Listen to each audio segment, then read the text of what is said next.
Good morning. How are you all doing?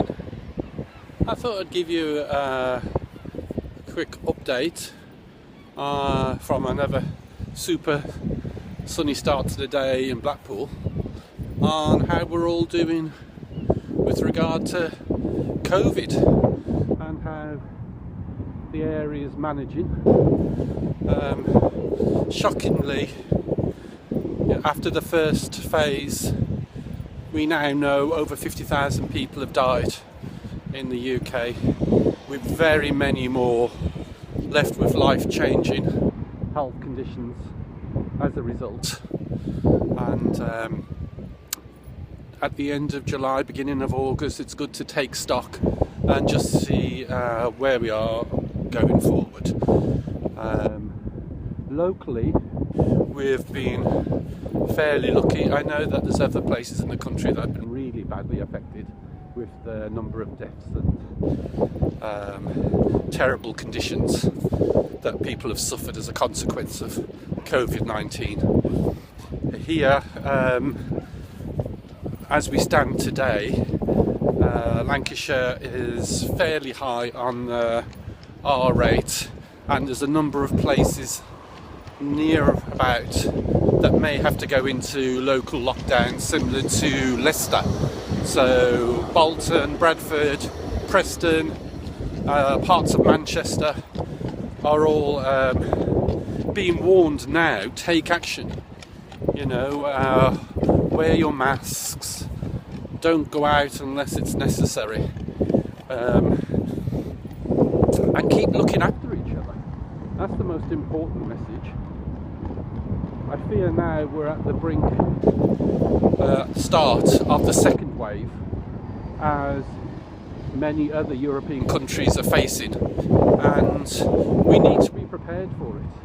We need to be prepared for the second wave. We'd hoped it wasn't going to come until end of September, October time, but it's here and we have to face it. And there's no magic pill. As far as I'm concerned, it's carry on doing the good work that has already been going on. So looking out for each other, keeping safe, social distancing, and just not being reckless. There's so many changes now to our regular lives, and especially at the start of the holiday season, we have to be hyper vigilant. Whether you're staying in a caravan park, staying in a hotel, going abroad. We know that the self-isolation restrictions are back in place now for people coming from mainland Spain, and I expect that's going to extend to other countries. So whilst the UK now is in a period of less high infections, let's just hope that everybody does all they can to keep it that way, and to not try to rush back to a life that we'd all led before this horrible virus came along and disrupted and changed things so dramatically. Because there'll be time enough for that when it's safe to do so, but that time is not now. We've got a great track and trace programme up and going now, which is working. It's alerting people that they've been in contact with those with the virus and to self-isolate. And if we keep up that good work, if the public maintain that commitment to eradicating this virus, we will succeed. It's only a matter of time until we have an app up and running, maybe one similar to the Republic of Ireland, which has proved to be a great success, with so many people signing up for it, and again aiding that track and trace, aiding that ability for populations to alert individuals that they've been in contact with the virus, and to do all they can not to spread it. Because of course the danger zone is not when people so much are spluttering and have a high fever and are aching, because generally when that happens people stay at home.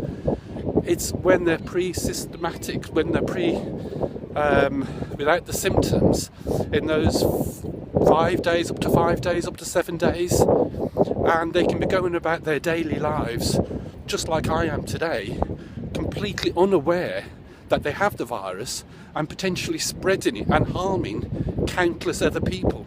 And that's why it's so essential when you go into a store or into an enclosed area, wear a mask, because you don't know for certain whether or not you have the virus, and you could be saving people's lives. Anybody with a pre-existing medical condition, anybody who's overweight, obese, over the age of 50, are very vulnerable to this disease and die from it. So I just hope that we can continue as a population working together and seeing the best in each other, so that we will limit the damage and the high death rate we've seen so far. So from a sunny Blackpool, I want to say at the beginning of the second wave of the virus as it hits the UK, stay safe and hope to speak to you again soon. Ta-ra, ta-ra, ta-ra.